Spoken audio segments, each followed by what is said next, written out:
Hi friends, வணக்கம். Welcome back to my channel. இன்றைக்கி நம்மளோட சேனலில் மேங்கோ ஃப்ளேவர் பர்த்டே கேக் எப்படி செய்யுதுன்னு சொல்லிட்டு பார்க்கலாம். இப்போது மேங்கோ சீசன்றதுனால மாம்பழத்தை வாங்கி நானே வீட்டில் வந்து மேங்கோ க்ரஷ் எல்லாம் வந்து பண்ணி இந்த கேக் பண்ணியிருக்கேன். ரொம்ப டேஸ்ட்டாக இருக்கும். கேக்கோட பேஸ் செய்கிறதுக்கு மேங்கோ க்ரஷ் ரெடி பண்ணணும். அதுக்கு 1 கப் அளவுக்கு மாம்பழத்தை சின்ன சின்ன பீசஸாக கட் பண்ணி நம்ம ஒரு மிக்ஸி ஜாரில் போட்டுக்கலாம். இதில் 3 டேபிள் ஸ்பூன் சர்க்கரை ஆட் பண்ணிக்கிறேன். இந்த மாம்பழம் ரொம்ப வந்து சர்க்கரை கம்மியாக இருந்ததுனால நான் 3 டேபிள் ஸ்பூன் ஆட் பண்ணிக்கிட்டேன். மேபி நம்ம ஊரில் கிடைக்கிற மாம்பழம்லாம் நல்ல ஸ்வீட்டாக இருக்கும். நீங்கள் வந்து அந்த ஸ்வீட்டுக்கு தகுந்த மாதிரி 2 டேபிள் ஸ்பூனோ இல்லை 1 டேபிள் ஸ்பூனோ ஆட் பண்ணிக்கோங்க. மாம்பழத்தை நல்லா அரைச்ச பிறகு அதை ஒரு பேனில் மாற்றிக்கிட்டு 1 டீஸ்பூன் அளவுக்கு லெமன் ஜூஸும் ஆட் பண்ணிக்கிறேன். இந்த மாம்பழம் இப்போ ஒரு 5 மினிட்ஸ் குக் ஆகட்டும். ஜஸ்ட் அதோட தண்ணியெல்லாம் வற்றி நம்மளுக்கு ஒரு ஜாம் மாதிரி வரும். அந்த அளவுக்கு வந்தால் போதும். நம்ம ஸ்டவ் ஆஃப் பண்ணிடலாம்.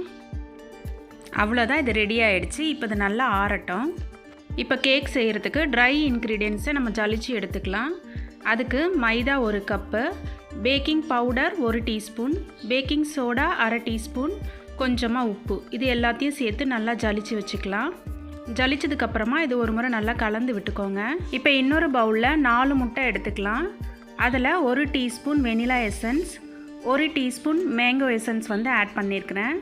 இதை கம்மியான ஸ்பீடில் வச்சு நல்லா நுரைச்சி வர அளவுக்கு நம்ம வந்து பீட் பண்ணி எடுத்துக்கலாம்.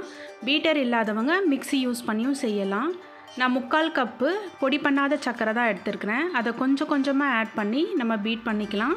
நீங்கள் மிக்ஸி யூஸ் பண்ணி பண்ணும்போது ஜார் வந்து சீக்கிரமாகவே சூடாயிரும். அந்த மாதிரி சூடாக இருக்கும் போது நீங்கள் பீட் பண்ணக்கூடாது. அது கொஞ்சம் நேரம் நல்லா கூல் பண்ணிவிட்டு அதுக்கப்புறமா திருப்பியும் எடுத்து நீங்கள் பீட் பண்ணுங்கள். பார்த்திங்கன்னா தெரியும், நல்லா ஃப்ளஃபியாக வந்திருக்கு. இந்த ஸ்டேஜில் 1/4 கப்பு அளவுக்கு பட்டர் வந்து ஆட் பண்ணிக்கிறேன். நீங்கள் சன்ஃப்ளவர் ஆயில் கூட ஆட் பண்ணிக்கலாம். பட்டர் சேர்த்ததுக்கப்புறம் ரொம்ப நேரம் பீட் பண்ண வேண்டாம். ஜஸ்ட் அது மிக்ஸ் ஆனால் போதும். இப்போ நம்ம ஆல்ரெடி ரெடி பண்ணி வச்சுருக்கிற மேங்கோ க்ரஷ் இருக்கு இல்லையா, அதையும் வந்து சேர்த்துக்கலாம். அதை சேர்த்து ஒரு முறை நல்லா மிக்ஸ் பண்ணி விட்டுக்கோங்க. இப்போ நம்ம ஜலிச்சு வச்சுருக்கிற ட்ரை இன்க்ரீடியன்ட்ஸ் மைதாலாம் இருக்குல்ல, அதை கொஞ்சம் கொஞ்சமாக ஆட் பண்ணி நீங்கள் விஸ்கு இல்லைனா ஸ்பேச்சுலா யூஸ் பண்ணி கட் அண்ட் ஃபோல்டு மெத்தடில் வந்து அதை நல்லா மிக்ஸ் பண்ணி விட்டுக்கோங்க. ஓவர் மிக்ஸ் பண்ணாதீங்க. இதை மிக்ஸ் பண்ணதுக்கப்புறமா 2 டேபிள் ஸ்பூன் வார்ம் மில்க், இதமான சூடில் இருக்கிற பாலை வந்து நம்ம ஆட் பண்ணிக்கலாம். அடுத்ததாக 1 டீஸ்பூன் வினிகர் வந்து சேர்த்துக்கிறேன். இதையும் சேர்த்ததுக்கப்புறம் இதை நல்லா ஒரு முறை மிக்ஸ் பண்ணி விட்டுக்கலாம். இந்த பேட்டரை ஆல்ரெடி க்ரீஸ் பண்ணி வச்சுருக்கிற 8 இன்ச்சு பேனில் வந்து ஊற்றிக்கிறேன். இப்போ ஒரு டூத் பீக்கை வச்சுட்டு நல்லா இந்த மாதிரி மிக்ஸ் பண்ணி விட்டுக்கலாம். இதை மிக்ஸ் பண்ணதுக்கப்புறம் நல்லா 2-3 முறை வந்து இதை நல்லா டேப் பண்ணி விட்டுக்கோங்க. இதை ஆல்ரெடி 180 டிகிரி செல்சியஸில் ப்ரீ ஹீட் பண்ண அவனில் 35 to 40 மினிட்ஸ் பேக் பண்ணி எடுத்துக்கலாம். 40 நிமிஷத்துக்கு அப்புறம் கேக் வந்து நல்லா பேக் ஆகிருக்கு. இப்போ வந்து இதை டீமோல்ட் பண்ணி எடுத்துக்கிறேன் நான். நீங்கள் என் சேனலை இப்போ தான் ஃபஸ்ட் டைம் பார்க்குறீங்கன்னா அகிலா சமையல் சேனலுக்கு சப்ஸ்கிரைப் பண்ணிக்கோங்க. பக்கத்துலேயே இருக்கிற பெல் ஐக்கானையும் ப்ரெஸ் பண்ணிக்கோங்க. கேக் மேலே டெக்கரேஷனுக்காக இன்னும் கொஞ்சம் மேங்கோ க்ரஷ் வந்து ரெடி பண்ணிக்கலாம்.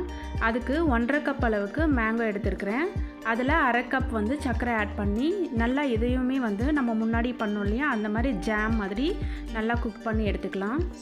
அடுத்ததாக ஒயிட் கனாஷ் வந்து ப்ரிப்பேர் பண்ணணும். அதுக்கு டபுள் பாயிலிங் மெத்தடில் 1/2 கப்பு ஒயிட் சாக்லேட் வந்து எடுத்துருக்கிறேன்.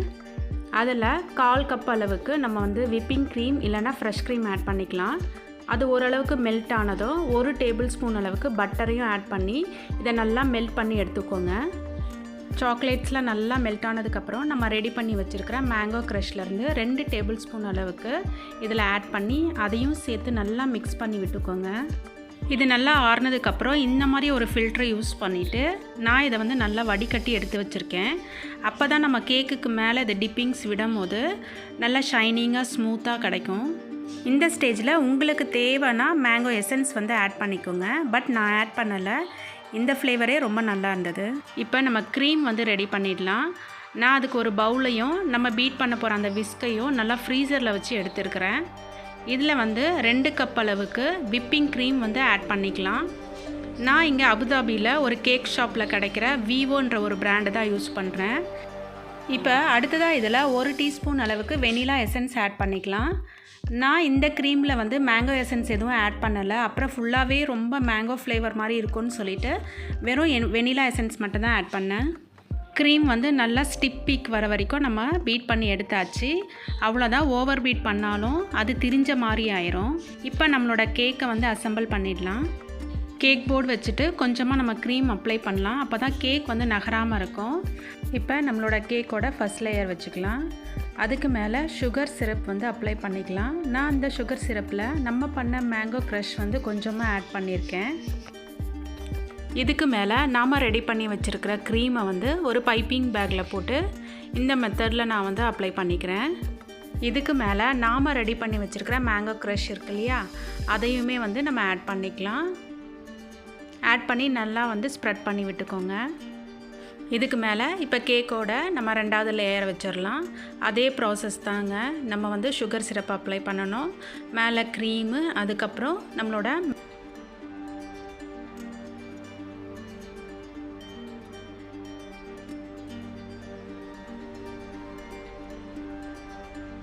இப்போ 3வது லேயர் வைக்கணும். நம்ம கேக் பேக் பண்ணும்போது கீழே இருக்கிற லேயர் இருக்கு இல்லையா, அதுதான் வந்து டாப்பில் யூஸ் பண்ணணும். நான் அப்படி தான் பண்ணுவேன். ஏன்னா கேக் வந்து பார்த்திங்கன்னா ஈவனாக இருக்கும், அதனால். ஸோ நான் 3வது லேயரும் வச்சிடுறேன். 3வது லேயர் வச்சுட்டு நம்ம சுகர் சிரப் ஊற்றி கேக்கை நல்லா மாய்ஸ் பண்ணிக்கலாம். இப்போ வந்து நம்ம வந்து மேங்கோ க்ரஷ் எதுவும் ஆட் பண்ணக்கூடாது. இதுதான் வந்து க்ரம் கோட்டு. இப்போ நம்ம சுற்றி வந்து க்ரீம் அப்ளை பண்ணிவிட்டு மேலே வந்து கொஞ்சமாக க்ரீம் அப்ளை பண்ணி நம்ம க்ரம் கோட் பண்ணிவிட்டு ஃப்ரிட்ஜில் வந்து பார்த்திங்கன்னா ஒரு 2 hours இல்லை 3 hours நம்ம வச்சு எடுத்துகிட்டு திருப்பி மேலே ஐசிங் பண்ணோம்னா ரொம்ப பர்ஃபெக்டாக வரும். ஸோ இப்போ சைட்லேயும் வந்து அந்த பைப்பிங் பேக் யூஸ் பண்ணிவிட்டு இந்த மெத்தட்லேயே நான் வந்து க்ரீம் வந்து அப்ளை பண்ணிக்கிறேன். இந்த மாதிரி பண்ணும்போது நம்மளுக்கு ஈவனாக இருக்கும். ஸோ கேக் ஃபுல்லாகவுமே இந்த மாதிரி பண்ணி எடுத்துக்கிறேன். இப்போ பேலட் நைஃப் யூஸ் பண்ணி நம்ம கேக்கை வந்து நல்லா ஷேப் பண்ணி எடுத்துக்கலாம். எங்கெங்கெல்லாம் க்ரீம் கம்மியாக இருக்கோ அங்கெல்லாம் அப்ளை பண்ணிக்கிறேன்.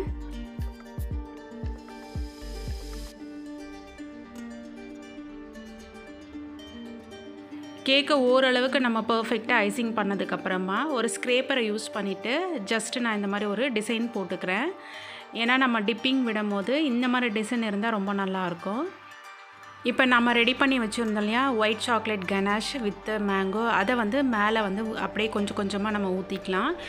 இது வந்து ரொம்ப திக்காகிடுச்சுன்னா லைட்டாக சூடு பண்ணி ஊற்றிக்கோங்க. இதை ஊற்றுறதுக்கு முன்னாடி கேக்கு வந்து கொஞ்சம் நேரம் ஃப்ரீசரில் வச்சு எடுத்துக்கோங்க.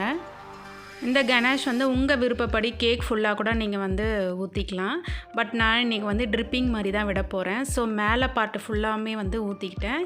இப்போ ஒரு பைப்பிங் பேக்கில் அந்த மேங்கோ கனாஷ் எடுத்துக்கிட்டு ஜஸ்ட்டு ட்ரிப் பண்ணி விடுறேன்.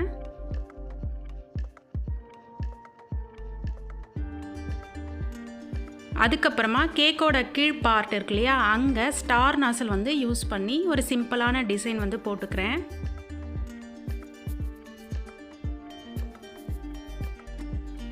நெக்ஸ்ட்டு 1M நாசல் இருக்கு இல்லையா, ஸ்டார் நாசல், அதை எடுத்து மேலே வந்து பார்த்திங்கன்னா ஃப்ளவர் டிசைன் மாதிரி ஜஸ்ட் அப்படியே வந்து போட்டுக்கிட்டேன்.